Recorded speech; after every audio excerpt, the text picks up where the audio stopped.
All right. We'll pick up the story where we left off. Who's willing to give us a recap? Well, for some unknown reason, we were hired by PrincessPashley. Pay attention, nerds! I have, unfortunately, been tasked with escorting you to the Grand Hall. Rumor is there's a great evil rising. I need you to find the source and deal with it as you see fit. And we bet that Ravenmane over here would be a typical bard. $5 says Ravenmane will try and seduce something by the end of this campaign. You're on. All right, let's sign the contract.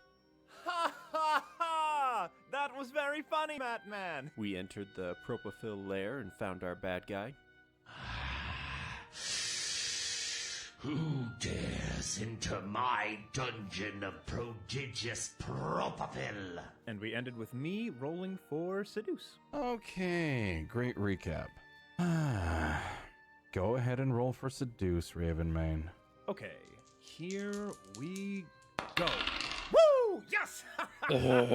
Rig. Natural 20. Natural my arse. Those dice are weighted. I can see it from here. Why did I ever agree to DM? Okay. Go ahead and seduce. It would be my pleasure. Hi there, Ravenmane, award-winning bard. I'm sure you've heard of me. You know, I have proficiency with a rapier, but I have expertise with a much more impressive sword, and I'd be only too glad to give you a personal one-on-one demonstration. Who is this magnificent specimen of a bard? I was sure you've heard of me, Ravenmane. Award-winning bard? Yeah? No? Yeah? So this is the big bad boss? Note for future boss encounters, don't make wisdom saves a dump stat. That's it? I didn't even get a chance to not heal anyone. Yeah, normally it takes until the end of a keep to find the big boss. I'm surprised we found this guy so soon. Me? Big boss? No.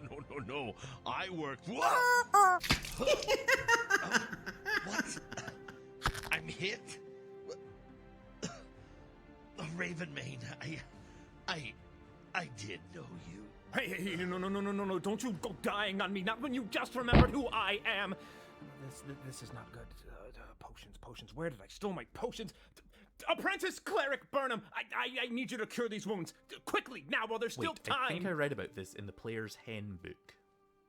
Or maybe it was Xanathar's Guide to Eggy Things. Okay, so are arrows usually made out of rubber? And are they usually shaped like chickens? Because that's a rubber chicken. Indeed.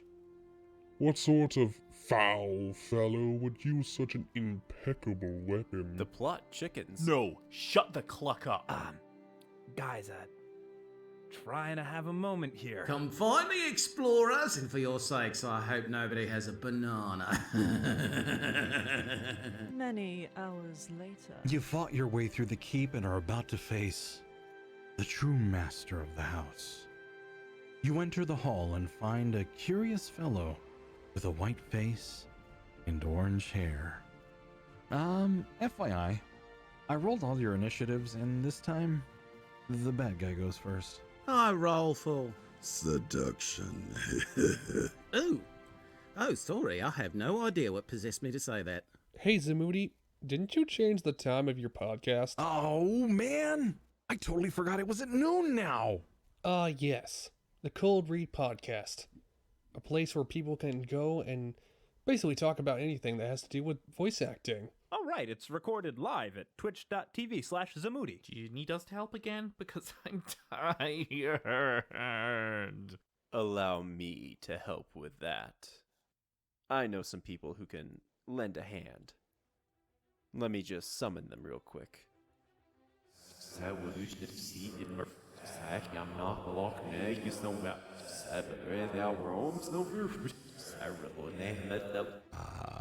Remind me not to piss you off, MattMan.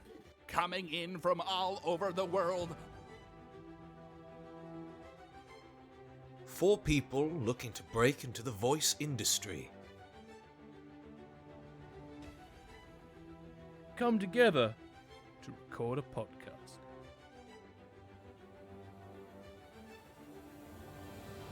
This is Cold Read. A podcast by voice actors for voice actors. A show to talk about topics they've conquered and experiences they've had. They're not claiming to be experts. But by them sharing their stories with each other, they hope you, the listener, will be more prepared to start your journey into voice acting. With your hosts, Renara Hawke. I'm a free knight. I don't have a lord. You got a problem with that? PrincessPashley. I feel like our vocal production expert is underutilized, so I want to make sure to... No, your vocal production expert is kind of being a bum about. Eldurrino. I will not say please, as that would convey kindness, which would result in me lowering my manly facade by showing weakness, and I am not weak! And Zamoody. Me saying something in a crazy voice, and you're saying wrinkly old man penises, and this is a perfect time for Pepper to come in. Hello, Raiders! and now, let's roll tape. All right, ladies and gentlemen, thank you so much for joining us. Welcome. That was the intro I made this particular week. So for those of you that are watching live, hello. For you, those of you that are watching on YouTube, welcome, or anywhere that you get your podcasts. This is Cold Read, a voice actor podcast. Hi. I knew that would get used against me. I knew they would get used against me. Was that B? No, which one was B Liddy? What do you ask? The movie trailer voice. No, in there. No, but that would have been nice. I was looking for volunteers for this. So for the most part, with the exception of Ravenmane, I pulled people from MattMan's production, with the exception of the Fresh Produce. So for those of you that are familiar with Twitch Sings, Fresh Produce gave a voice, which is the very beginning one. But yeah, I'm looking to revamp that and add a lot more voices, preferably not ours. But yeah, that was the intro. Hope you guys all enjoyed it. That was episode 2. Obviously, our mid-level boss is GloopDawg, who is our guest this week. Hello, Gloop. Hi. And on our final boss, who's our guest host today, is Orange You Glad, who's above me. And I didn't have any embarrassing sound clips for you yet, but hopefully we'll have one by the end of the show. Give it time. Give it time. So before we get to meet our guest and guest host, let's go ahead and check in on everybody. So checking in from the other side of the world, Miss Renara Hawke, how has your week been? I'm running on 2 hours of sleep. Oh, that's terrible. I am wired slightly. It's been a bit of a sort of all right beginning of the week, and then just stuff hit the fan nearing the end of the week. So it's kind of been a sort of, oh God. I had to pause on production for The Assassin and the Desert for stuff. So it's been a bit of a shit show, but I'm here restarting, revamping into the next week and hoping everything will sort itself out. Excellent. Glad to hear it. Well, glad to hear that you're going to get sorted out and get some rest here soon. I know how running with 2 hours of sleep is hard. And congratulations. I think your first chapter did come out, right? It did. It's out. It's out. I'm excited to get chapter 2 out, because that's when the meat of everybody, all the people who are cast, start to show up. I'm going to just do a small shout out to our Robin Hamel, Badger Missile. I don't know if he's watching, but he's doing his own audiobook stuff and everything, but he's doing fantastic as a Robin, and I can't wait for the rest of everything to get together. Awesome. It's going to be great. Well, welcome. We're going to check in with Pashley. Pashley, how's your week been? It was busy at work. Working for an NPO can be really rewarding, but then at the same time, you have to be ready for the fires that get thrown your way. The fire this week was we need graphics and a campaign for this big fundraiser for our spring fundraiser. And so I was hard at work on that, and everything. That stuff just takes longer than you think it will. Right. But I was really proud of it. It's all done. And then Brian came back. Yay. So, yay. Maybe next intro we'll have another hello, Brian. Yeah. Brian. Wilma. Very cool. Gonna have to do something with Grimm in that regard. Yeah. Well, very, very cool. Well, we have our new guest host right above me, Orange You Glad. Hello, welcome to the show. Hello. How has your week been, sir? This week has been kind of a little nutty. Work has been a little all-consuming as we're about to change the UI on the product that I work on, at least the website itself. So we did all this work. I poured all this time into testing everything, and then it came back from the folks up high that that since they are going to be changing the actual business website, which normally has a slightly different look than the actual product, they decided they want all the colors to match. So now we have to redo all the colors. Yeah, and we did drop some code fixes, so I had to be there for that. And then let's see. Last Friday went to Touch of Disney, so I haven't been to Disney in 5 years. Wow! So that was kind of nice. It was very dull. You know, there was the Incredicoaster was running, but you couldn't get on it. So it was like that's just wrong. Yikes! Is that just COVID stuff or? Yeah, I think they're testing some things for more contactless payments and other. You know, social distancing and what can be open and what can't be when they start to reopen the main park, because this was just sections of California Adventure that were open. Yikes!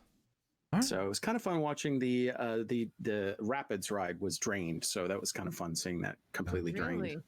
Yeah, interesting. Wow. Well, welcome, Orange. Orange is taking the place of Eldurrino, who is currently away on personal matters, and hopefully he's having fun on his day off. But now to get to our guest. Our guest here is Mr. GloopDawg. GloopDawg, hi. Hello, good sir. Hello. And madams and sirs. How has your week been so far? Just to do our check-in. Great. I work a little bit. A little bit of work is good because we're pulling like about 12 to 15-hour days so I can get a whole week's worth of work done in 3 days. Nice. What most people do all week. So that's cool. So a nice 2 or 3 days a week is just enough for me to be able to stream and have some fun on the side and write some music. I got no complaints. I got a vaccine first shot today. Yeah, you got your shot today. Yeah. And recently, your music, you're talking. You had 2 songs that came out on YouTube, correct? Yeah, I just released a couple pirate kind of Sea of Thieves, loosely oriented sea shanties, sea songs, kind of that a lot of the people from the Twitch Sings community threw in on to now I've been producing an all sopranos and altos siren song that's coming along quite nicely. Yeah, I really. If you're looking for another voice, I'd be interested in that. Yeah. I do have plenty of yeah, I started recording it 2 weeks ago, so that we've had plenty of voices to come in. So, but there will be many projects in the future for sure. I have 2 or 3 more already in the incubation stages. So very cool. So hopefully maybe an album that we can sell for charity. Yay! And then something we can actually have playing while we're playing Sea of Thieves. That's the whole point of making all this music, is that it's DMCA free and no money to be made on it whatsoever, so everybody can use it for whatever they want to use it for. Awesome. In regards to me, I'm still working on the dubbing project. I have 1 episode left. Unfortunately, we didn't get to finish it yesterday, so I got 1 more day that I've got to wake up at like 5 in the morning to get this last episode recorded. Ebonsoft, who does the Where the Stars Brought Us, the game that I did, the visual novel, has asked me to do a couple more characters, and I got to go back and do that. This has been a lot of fun. This has been a great week so far. I didn't get to do too much on the voice acting side, other than a couple of voices.com things here and there. But as always, you get shortlisted, but you don't get the part. But you continue on as you go. And bless you, GloopDawg, for those of you that were watching on YouTube or here live. I've already got COVID now. Yeah. So they just chat me with it. I'm sneezing. I'm losing it. Literally 20 minutes ago, 30 minutes ago. Yeah. No, you're gonna go down. I'm sorry, my friend. If I hope everything turns out well. Live here on the Cold Read Podcast. Zombification. That's quite all right. We have if we run into trouble, we can always ask Orange to sing us a song. That's right. Yeah. But yeah, one of the reasons that I wanted to have you on, sir, because you've done some voice acting stuff on the side professionally. You want to talk a quick thing about that? When I first moved to Los Angeles, I got a film commercial agent. Wasn't a film and TV agent yet, but because I wasn't in the unions yet, but I got a commercial agent. So aside from booking a few, side spots on some Burger King and some, they auditioned me a lot for a lot of voiceover work, and that's where I was the most successful. I think I made the most money doing that. I think just because they would have you once I got in with a certain director or a certain house, because this would be actually this is in the right of late 90s, early 2000s. Well, actually, it was just the early 2000s when I first moved out here. So I'd say this was 2002, 2005. And so you were still good. The digital age was still very new. Definitely weren't, equipment wasn't at the point where everybody could have it readily available in their house. At least, recording quality equipment was not as accessible as it is now for, everybody to have in their house. So you went into studios and there was the engineer behind the giant board. You're like, what are all these knobs just for me to say these things, But it was History Channel, so there was something you could actually bite your teeth into. A lot of them were reading journals or diaries or letters from soldiers back home. It was History Channel, so it was like a lot of World War II stuff, Vietnam War stuff, and if the real individual wasn't available, they would hire voiceover actors to kind of be the voice of their firsthand accounts of what was going on. They would intersplice these with real footage that they colorized. One of the series was Colors of War, things like that. So that's basically, so as you're watching, History Channel documentaries and you hear, Private, William Jenkins, Fort Worth, Iowa, whatever, and then it's, as journal entry about whatever they're talking about at the time. It was really cool. So there's a lot of stuff you could sink your teeth into.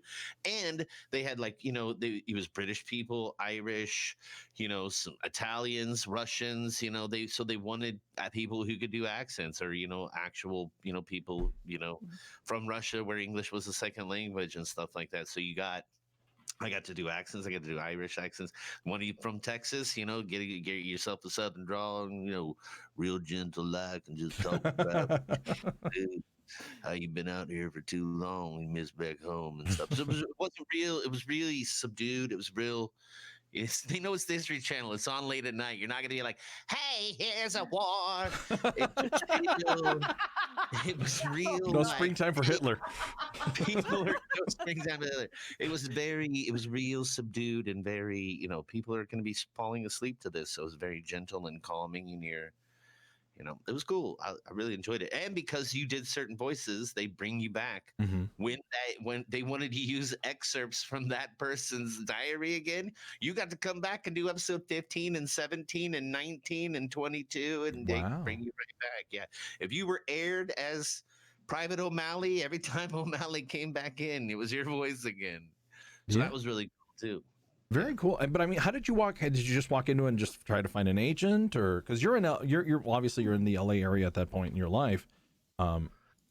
Is it like you walk down the street and poof, there's an agent? Or no, I took a pay to be seen kind of workshop where they workshop you through commercials, and at the end there are commercial casting directors who come in at the end of the class. That's what you're promised. At the end, you'll have. You'll at least have the knowledge to put together a reel, and you'll be able to do stuff for 3 commercial casting directors. And I did. And that one of those 3 commercial casting directors at the end of that 6-week workshop was like, I want to sign you. And so that's how that worked. And see that, so that comes to 2 things that we talk about a lot on this particular show. So we talk about networking and how important is networking. Once you have somebody and they like your work, they tend to call back. And also always keep learning, either reading the books or taking the workshops or doing what you can. Super important. Yeah, this was like, it was like $200 for a 6-week course, which you get stuff out of the course coming from Missouri, having done, basic, local stuff or university productions. And that's pretty much the extent of what you do. Then you move out to a big city where it's, there's some of these things you have to be wary. Some of them sound better than they really are, like you really paying for exposure, and it's expensive. So like not everybody was guaranteed they were going to get signed by one of these 3 casting directors. I got lucky, for whatever reason, this one casting director wanted to hire me. And I tell you exactly why. She had a Burger King commercial. She was like, you're going to be perfect for it. And that's like 2 weeks later, I was on set at a Burger King commercial.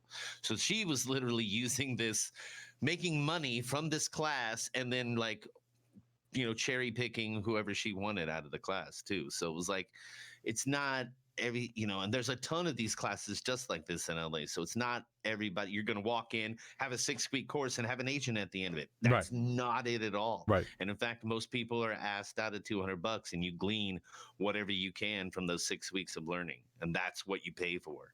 But yeah, I got lucky. Yeah, it's totally something that we've also talked about, that being careful about what you're paying for, and those that are over promising but under delivering. So definitely something to watch out for. Very cool. Thank you. Thank you so much, Gloop. We'll check back with you here in a second. I do want to look into Orange real quick, because we haven't had much of a chance to get to know our guest hosts here. So Orange, hi. Orange, Hi. as I've mentioned before, is previously you've done voice work, correct? Mm-hmm. Yep. I remember that we talked about certain sessions that you had. So let's talk about your experience real quick.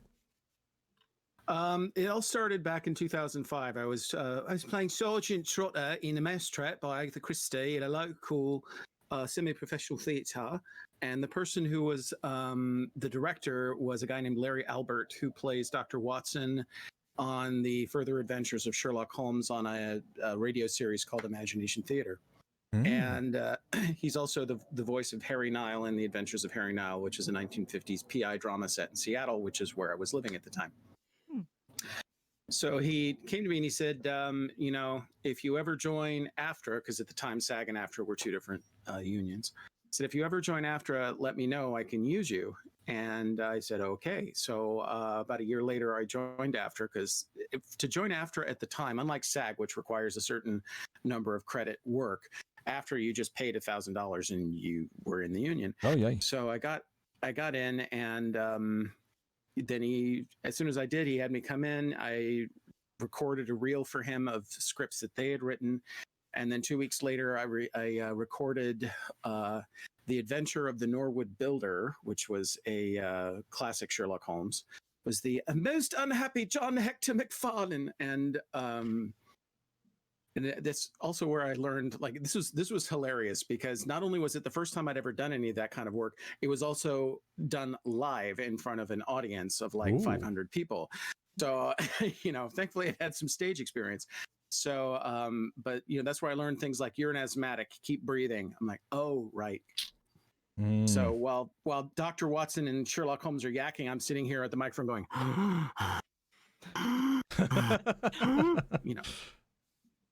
but they made Sherlock Holmes made such a big deal about his asthma, and I did that until probably about 2016, when Imagination Theatre closed down, as the guy who owned it was in his 90s and wanted to retire, and he died like about a year later. And but during that time, I recorded a bunch of Harry Niles. I did a bunch of the classic adventures of Sherlock Holmes, eventually graduating to the part of what is his name? Stanley Hopkins. Oh, gotcha. I was Inspector Stanley Hopkins of Scotland Yard, and I'll have to say, Mr. Holmes, that I just can't wrap my brain around this. And with your British accents are very, very good. I was about to say, yeah. Well, and regarding your accents, for the most part, you have characters that you do on Twitch, right? That have the particular accents themselves. Yeah. Mm-hmm. Yeah, and I wish I could say that I'd given it much thought. It's just the first time I ever did the character Orange You Glad, I just, came out and I'm like, hello there, my name is Orange You Glad. Why am I talking this way? I have no idea. Okay, well, now that I've already gotten 2 sentences out, I'm stuck with it. So we're just going to go with it. And so every time I showed up in this character, I would talk in this particular manner. And I would go there. And then so when I created the grandpa character, who was a lot more gruffer and said, get off my lawn and stuff like that, the two of them had similar makeup designs. So, I had to keep the kind of the same kind of voice. And, that led to some delightfully interesting moments, like when I was at TwitchCon in full makeup. And, I couldn't do full whiteface. They didn't allow that. But wow, interesting.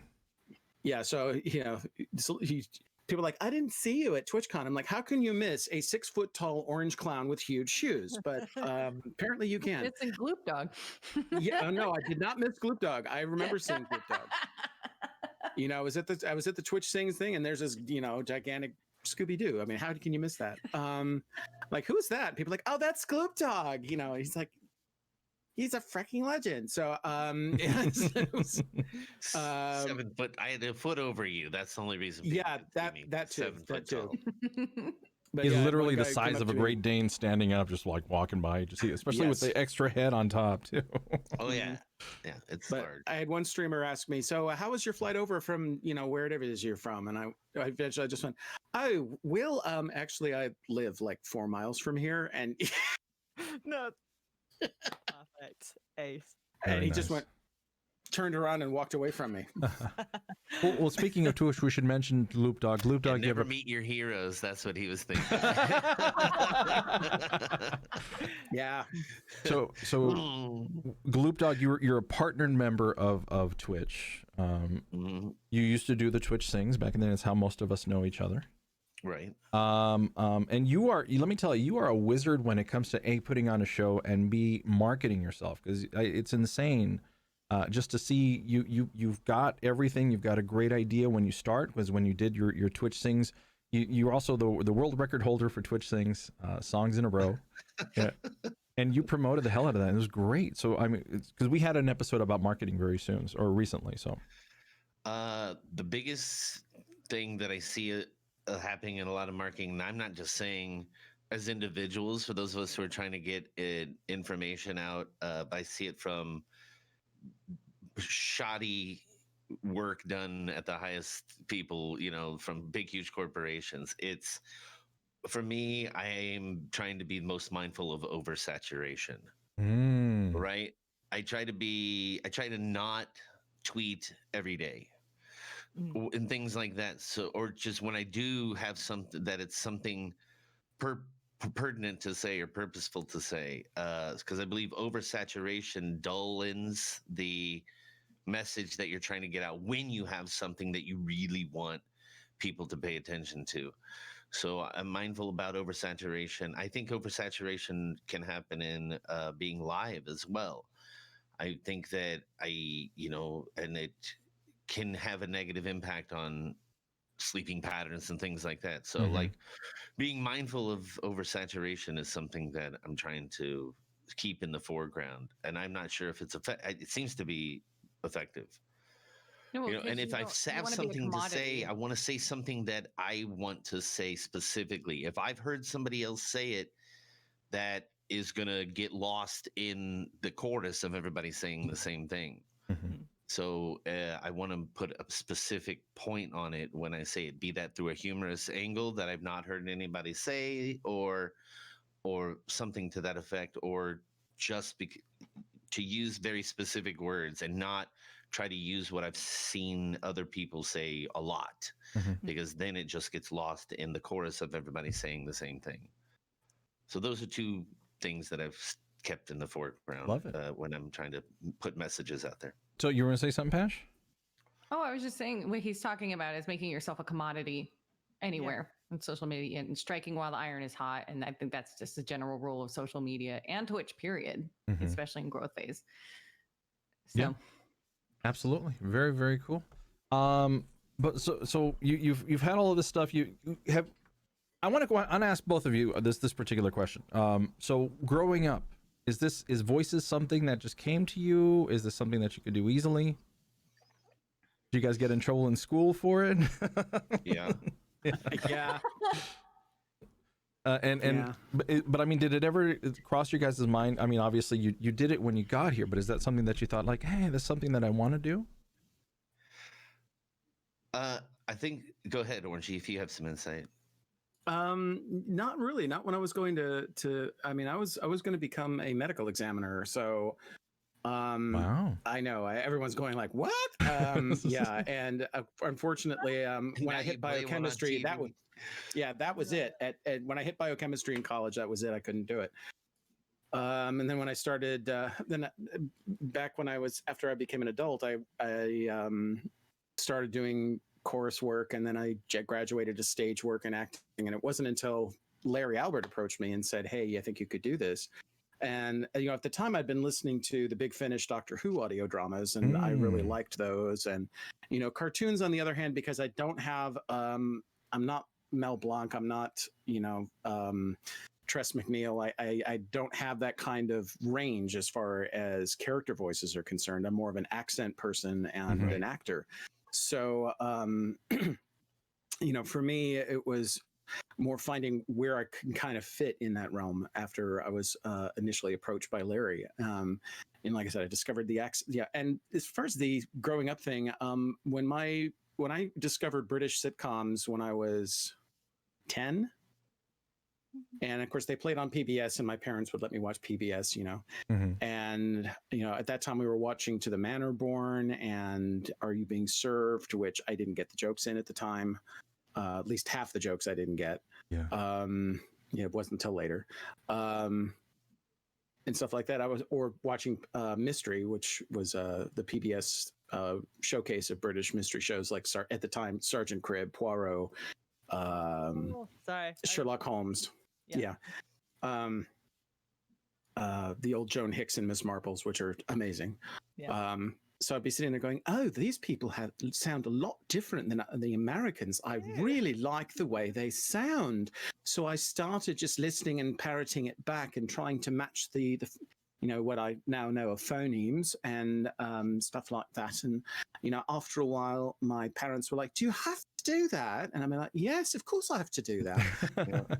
And it wasn't until later when I started voice acting that Larry told me that the reason that he said, I could tell that you would make a good voice actor is because you drop in and out of accents so effortlessly and so quickly.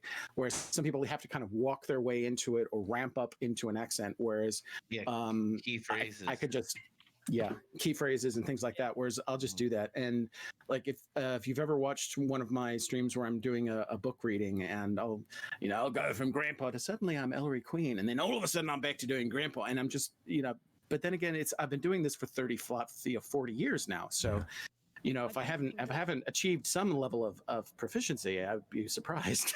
That I have to speak to this completely from a scientific point of view. There's something that's a muscle that you're working. So the more you use it, the more you work it out, the better, stronger it's going to be, and you're going to be able to flip from your forehand to your backhand easily. But even I think if there hasn't been a study done already, there should be. But I think there are certain people, and I know I'm one of them, that are attuned to linguistic redefinition quickly. Like Orangey used the word parrots or mimics. I do it when I travel to a foreign country. And if I'm hanging around with them, all of a sudden I pick up the accent. And it annoys the hell out of my friends who travel with me who don't have that wiring. But I know that there are people around the world, like as you start to, and it happens quickly, it doesn't take long. I'm hanging out in Australia and then I'm like, hey, and whatever, and all sorts of, I'm starting to bend my normal diction to the locality. And it just is not, I'm not trying to, it's 100% unconscious. And so the fact that it's a parroting aspect or a mimicking aspect has to do something with something with linguistics in our brain. Something scientific. There's got to be something. And I'm not saying some other people aren't firing or not, but I mean, I think certain people are just wired differently. I believe it's an empathy thing. It's a thing because me and Grim were talking about it because we both do it. And whenever he's over with his Irish family, his Irish accent comes back out full swing. But when he's back over here, it goes back to sort of British English. I've been to France and Spain, and it happens by accident. And I swear, I get in trouble for it more often than because I'm speaking English, but then accidentally putting an accent on it, and it's like, right. Oh dear. But I believe it's to do with it's a survival thing in that you are making yourself trying to make yourself more friendly and approachable to someone you don't know. So you're trying to say, I'm not a threat. Absolutely. I sound like you. It's this I'm similar to you aspect in sort of self-preservation of humans. And 100%. I think some people have it more than others, but I think everyone has it to a degree because it's part of nature, I think. So I would it's mimicking the call of a bird, exactly same stuff, but it's got to be something because I'm not trying to do it, and I know tons of people that aren't trying to do it. It just happens. Yeah.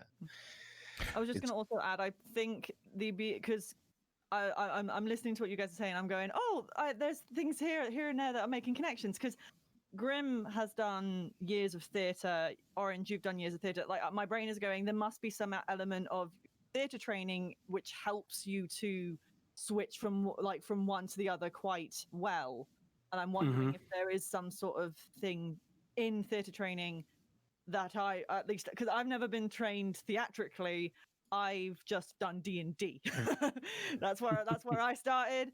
My love of gaming is where it all started for me. So that's where a lot of my character-based things come from. So accents are pretty hard for me. I'm very much more, because I did drama, but I didn't do like proper in theatre in university. So I'm wondering if there is something that is taught in theatre classes that helps lubricate the ability to go from one accent to the other. It's got to just be affirmation. A lot of people who don't do accents, they say, I'm no good at accents, so I don't do them, or whatever. I don't do voices, so I'm no good.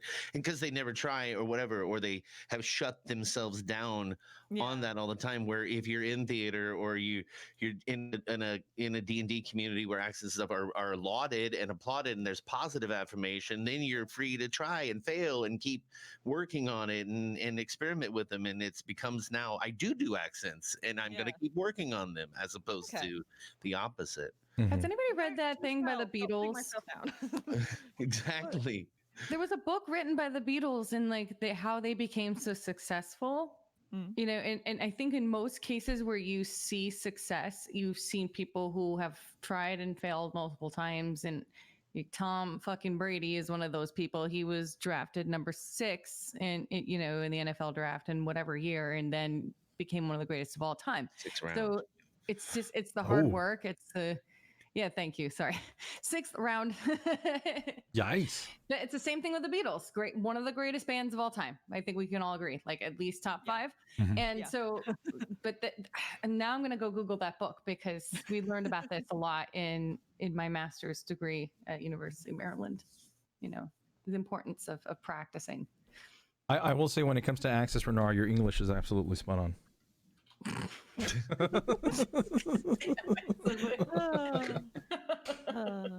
So let me ask you guys. So, what if you were to look at yourself back and when you were first starting to do this, what advice would you have for yourself just starting out in the business? And I understand that your business may have been different at that point, but let's say modern version of technology, young you, what would you say? I know, tough question. Sorry, didn't mean to catch you on it. Would you guys tell yourselves to keep going? Would you tell yourselves, because you guys can dominate right now, because you guys have a good amount of equipment, the experience that you have. What nuggets of wisdom would you pass on to yourself? Oh, that's tough. Because see, the one thing that I wish I had known back then is that yes, I did get quite a lot of work from Imagination Theater, but now that I'm not in Seattle anymore, and although they've started back up, somebody has gotten rights to it, and they're producing new episodes. The fact of the matter is, I can't do what most of you are doing, because those are all non-union roles, and I am completely prohibited from taking any work that's non-union, even though I'm not active in the union. So I basically can't work. But on the other hand, I wouldn't have gone back and said, don't join the union, because at the time, there wasn't much, we didn't have the tools that we had then. And I don't think I would have told myself, don't get this great experience over 10 years, because in 15 years, you're going to need to not be in the union to do a bunch of voice work. So, it's a tough one, huh? That's really hard. I was just going to add, because I'm being part of Skywind, and we've had feedback from actors that have worked in Skyrim, in Oblivion, and all these other like Bethesda games, saying we would love to be a part of this, but we can't because of contracts, and we it's not official. We can't do it. And so I think the guy who voices Sheogorath, I've forgotten his name, John Williams, I think. He's done so many like little videos just praising Skywind and going, this is really great, but I wish I could be part of it, but I can't. So not being on the outside of that, I've seen that prohibitance happen, if you know what I mean. So I completely understand what you're saying, Orange. Gloop, would you have anything that you tell your younger self? Like, you know, that young me was trying everything at the time, and so I highly recommend that. You know, I don't. It's not just about your voice. You know, so the more you can work on. A lot of times when you're going into these studios, if you're going to work voice work, you're standing up and you're giving it the full body performance like you're on a stage. And you need that mobility so it does the thing in your neck to give you the inflections that you need to sound like it's doing whatever the thing on the screen is doing. So, and a lot of times they want to capture that on film, and they'll animate you if it's a cartoon to what you're doing there, and they'll make the character move to that. So these days it's not just about doing voice. So staying in good health and making sure that you work on stage movement and work on characterization and internalizing things and the whole scope of performance, not just how to deliver it into a tool, is what I would tell that young guy. Do the whole thing, you know, get it all. And we've actually go ahead. Oh no, I was gonna say, like, you know, thinking back and like the Twitch Sings community, like I don't think there was anybody as physically gifted as GloopDawg as far as like managing his own space and working it. And you know, if we're gonna have like a full on stage performance, you know what I mean? So yeah, I mean, it definitely carried over. I think a lot of us were inspired when it comes to the Gloop thing. I've said this a lot of times. When I first turned on the program, I see this guy in a Scooby suit singing DuckTales, and it's like, I'm home. You know, a lot of us, when it comes to like, we emulated a lot of what we saw from GloopDawg. It was you, and it's Mike the Bard. Mike the Bard had a full-on stage with lights and everything going on. I stole a lot from Mike the Bard. I was like, I want this. I want to use practical lights, and yeah, I was like, this. I want to emulate a lot of Mike the Bard. Right. I tell him that every time I see him. He's a good guy too. He's a real good guy. Yes. Well, hopefully, maybe one day we can actually talk to him, see if we can have him on. But yeah, thank you so much, gentlemen. I'm gonna do a couple of things here for housekeeping because I want to make sure that we stay up with Pashley and like you heard in the in the little voice demo. I feel like we've underutilized, and I'm very sorry about that. Pashley's Corner, which we still need the jingle for. We need mini Pashley to record. Princess Pashley Corner. Wow. Okay. On the fly. Awesome. I will pull that like off that right now. There it is. There it is. So we're going to give Pashley an opportunity to talk, and I think the topic today is breathing exercises. Am I right? No, it was going to be warming up. Oh, warming up. Yeah, perfect. Warming up before you step into the studio. And we talked about it last week with, you know, semi-occluded exercises when you were ill, vocally ill. And we talked about the importance of keeping the blood flowing, because more supply to your cords will increase healing, but it also helps you warm up to get your muscles warm. So using a lip trill, very simple, like 3 notes. And I love watching it in the camera because the camera slows it down so much. And for those of you on podcast, go watch it on YouTube. It's really nice. Gosh.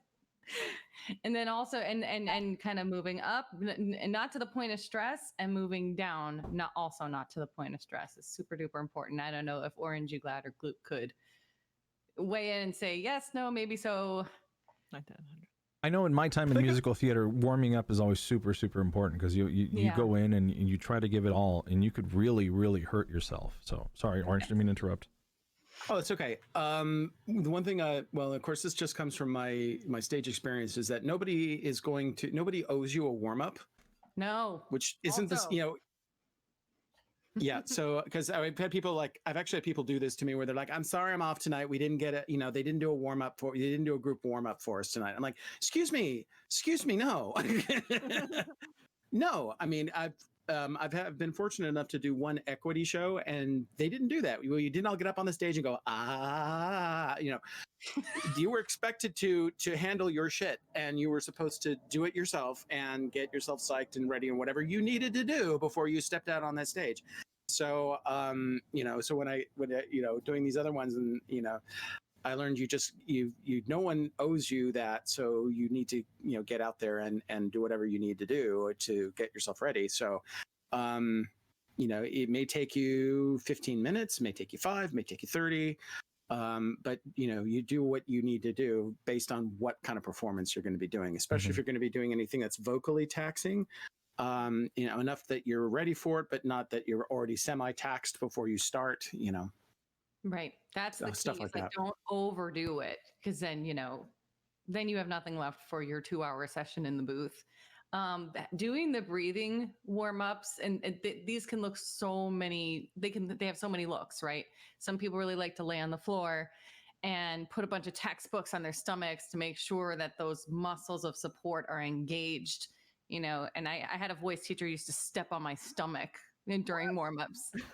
She's cool. She's like a mother to me. I was about to say, what is Brian doing to you now? No, I'm a person who prefers to kind of do more like I get tense in the shoulders, I get tense in the chest, and I tend to collapse in the chest. And being honest about your weaknesses also important. But Agreed. like I love doing like these inhalations where it's like anything that kind of moves the body. And it's like GloopDawg talking about being in the studio and being engaged in your body. We've talked about this before. It's so super duper important, and that work is done in your warm-up. And for those of you that can't see, what Pashley did is a deep inhale while moving her arms up and then slowly down as exhaling. Maximizing that chamber. I will also note. Add on. Oh, okay. No, in chat, Fire and Brimstone saying when we did school musicals, we warmed up by pretending to chew on really old, tough piece of chewing gum. That's to loosen the jaw. Fair enough. Absolutely. And voices.com has a really good resource that lists these things, like in what order you should do them, but then they have some tongue twisters. Those are really, really good, especially because you don't always pronounce things like muscularly. You're not always aware of what you're producing, and your muscle strength with your articulators and your tongue, et cetera, is super important. So there's like red leather, yellow leather, red leather, yellow leather, which is much harder than it sounds, but you're working on that coordination. But I'll put this in the chat. Maybe you can put it in your description. Yeah, we'll do. Anyway. And that's the end of That's the end of Pashley's Castle. Not corner, sorry. Pashley's Corner Castle. There you go. Yeah, that's right. And I wrote this down, Pashley, because Eldurrino said I had to. Something about who even plays Titan anyway. I guess I'm supposed to say that. That's the one note he gave you before you left, huh? Fucking Eldurrino.